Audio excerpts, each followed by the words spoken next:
بسم اللہ الرحمن الرحیم۔ ناظرین، آج حاضر ہوں نئی ویڈیو کے ساتھ اور بہت ہی ایک قربانی کے نیک اور زیادہ پوچھا جانے والے مسئلے کے ساتھ۔ اور اس کے بعد جیسا کہ آپ کو معلوم ہے کہ عید الاضحیٰ کی آمد ہے، یعنی عید الاضحیٰ کو چند دن باقی رہ گئے ہیں۔ جن لوگوں کی قربانی ہے وہ اس بات پر پریشان رہتے ہیں کہ کیا قربانی کے اندر جس کے نام کی قربانی ہے وہ اگر بال اور ناخن نہ کٹوائے تو اس کا کیا اجر ملتا ہے، اگر کٹوا لے تو کیا اس کی قربانی نہیں ہوتی، اس کے لیے شرعی حکم کیا ہے۔ دوستو، بہت سی باتیں کرنے والے ہیں، آپ سے ریکویسٹ ہے ویڈیو کو اینڈ تک لازمی دیکھ لیجئے گا۔ یہ چھوٹی سی 4 سے 5 منٹ کی ویڈیو ہے اور مکمل جانکاری اس میں آپ کو مل جائے گی۔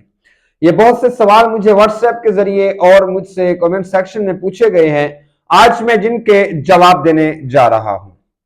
سب سے پہلے، جس کے نام کی قربانی ہوتی ہے، یعنی کسی کے نام کوئی جانور کی قربانی رکھ لی ہے، تو عید الاضحیٰ یعنی ذو الحجہ کا مہینہ جو شروع ہوتا ہے اس کی پہلی تاریخ سے لے کر عید تک، یعنی ان 10 دن کے درمیان جو شخص اپنے جس کے نام کی قربانی ہے ناخن نہیں کاٹے گا، اپنے بالوں کو نہیں کاٹے گا، تو کہا یہ گیا ہے کہ ان کو حاجیوں سے مشابہت، یعنی ان کو حاجیوں سے تشبیہ دی جائے گی۔ اس کا اجر یہ ہے، اور اللہ تبارک و تعالی قیامت کے دن ان کے ہر اعضاء کو، ہر جسم کے حصے کو آگ سے محفوظ رکھے گا، آگ سے بچا لے گا، جہنم کے عذاب میں انہیں نہیں جلائے گا۔ اور سوال یہ ہے کہ جس کے نام کی قربانی نہیں ہے، کیا وہ لوگ بھی ناخن نہ تراشیں، بال نہ کٹوائیں، انہیں بھی یہ اجر ملے گا؟ جی ہاں، بالکل اسلام میں اس بات کا ریلیف ہے۔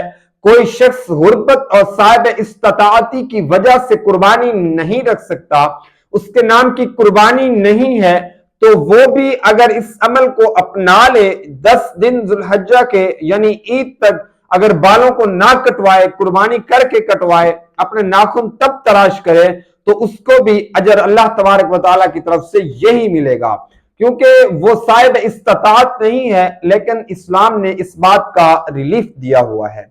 تو یہ ناخن اور بال نہ کاٹنا، اور سوال یہ ہے کہ اگر کاٹ لیے ہیں تو کیا قربانی ہو جائے گی؟ اگر غلطی سے کاٹ لیے ہیں تو توبہ کرنے سے اللہ تبارک و تعالیٰ اس میں معاف کر دے گا۔ سوال یہ ہے، جی ہاں، اگر کسی شخص نے چاہے جان بوجھ کر چاہے غلطی کی وجہ سے بالوں اور ناخن کو کاٹ لیا ہے، اس کے نام کی قربانی تھی، تو اس کی قربانی پر کوئی اثر نہیں پڑے گا، کوئی خلل نہیں۔ یہ سنت ہے، یعنی سنت بھی ہے، اور مستحب یعنی اچھا عمل بھی ہے۔ یہ سنت ہے، یہ فرض نہیں ہے، یہ واجب نہیں ہے، بلکہ یہ سنت ہے اور مستحب یعنی اچھا عمل ہے۔ اگر نہ کاٹے گا تو اس کو بہت بڑا اس کا اجر ملے گا، اس کو حاجیوں سے تشبیہ دی جائے گی۔